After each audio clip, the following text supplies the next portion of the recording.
حبايب قلبي، عاملين ايه؟ معاكم نوجة من قناة تكات نوجة. النهاردة هنعمل الحواوشي المصري الجميل اللي محدش بيقدر يستغنى عنه، كل الناس بتحبه. تمام، ومن الاكلات الشعبية الاصيلة اللي هي المصرية طبعا. معايا المكونات بتاعتنا: بصل، ثوم، فلفل رومي، فلفل حراق، اللحمة طبعا، عيش بلدي. انا مفرزاه، بس انا بعمله بطريقة حلوة بيطلع اكنه صابح بالظبط.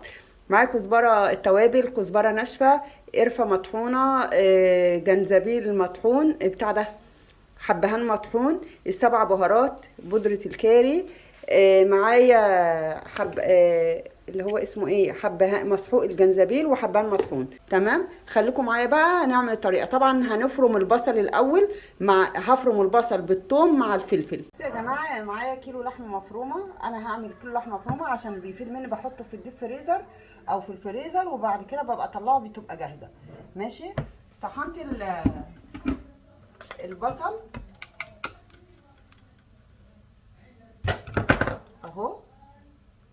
بسم الله، سموا الله يا جماعه.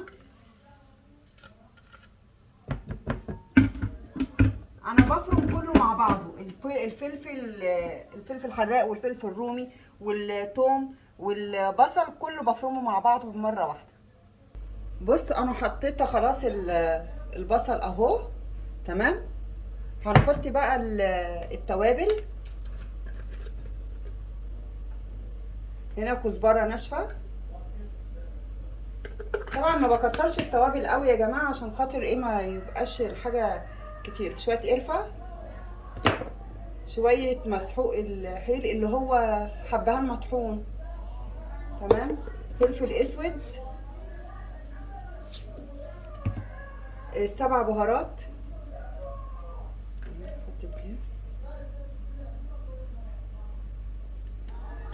حط شوية جنزبيل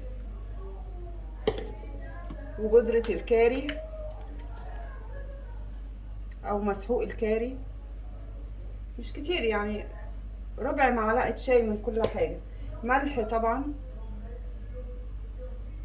هنقلب بقى. بسم الله الرحمن الرحيم. صلوا على النبي حبايب قلبي. اللهم صل وسلم وبارك على سيدنا محمد وعلى اله واصحابه وسلم. ريحتها ما اقولكوش جميله جدا جدا جدا. طبعا لو حسيتوا، انا فرمت 3 بصلات متوسطين، يعني صغير، يعني مش لا كبار قوي ولا صغيرين قوي. لو انتوا حاسين ان هي محتاجه بصل تاني انتوا بتضيفوا لها.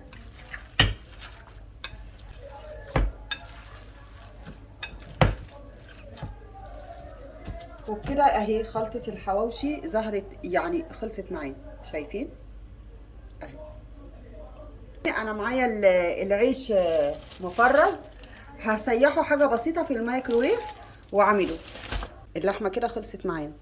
اللي عايز يزود يا جماعه بصل زياده يزود، اللي عايز يحط فلفل حراق وفلفل رومي يزود. بس هي دي خلطه الحواوشي المصري الجميل اللي احنا كلنا بنحبه. تمام. يا جماعه، معايا زيت هنا اهوت اهو، مش عارفه انتوا شايفين ولا ايه. زيت اهو، هنعمل بيه العيش. ومعايا العيش اهو، هنبتدي ايه نفتحه كده. ماشي.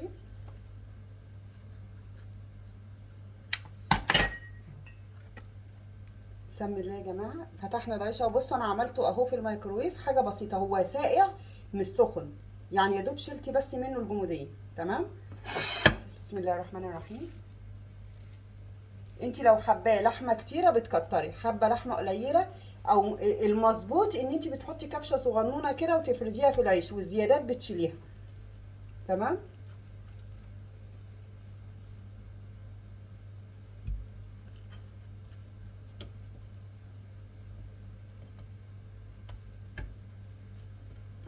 اهو يا حبايبي، بسم الله، شايفين اهو. هنعمله بقى ازاي؟ نجيب الزيت وناخد كده وندهن كده اهو كده.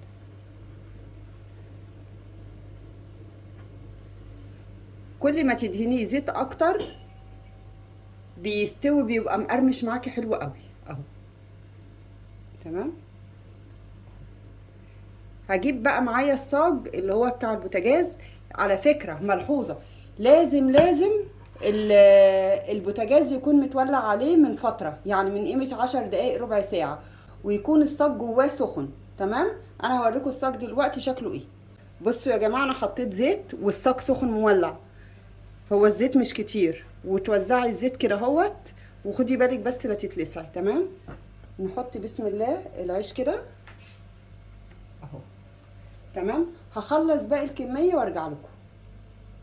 بصوا حبايبي، انا عملت اهي اللحمه المتبقيه، شلتها اهو. لما اجي ما يكونش عندي اكل او عايزين نتعشى حاجه خفيفه، دول ممكن يعملوا 4 رغيف او 5 رغيف. تمام. اهي جاهزه اهي معايا.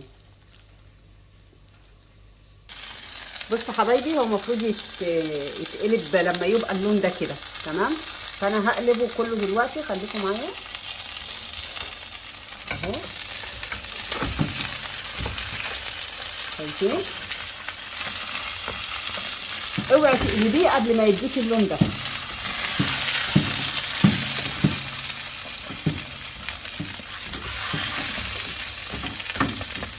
تمام. خليكم معايا بقى لما نخلص ان شاء الله. بصوا يا جماعه شكله،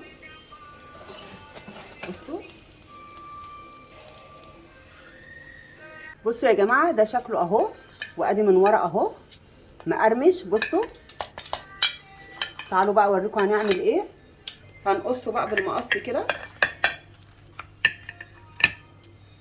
اهو،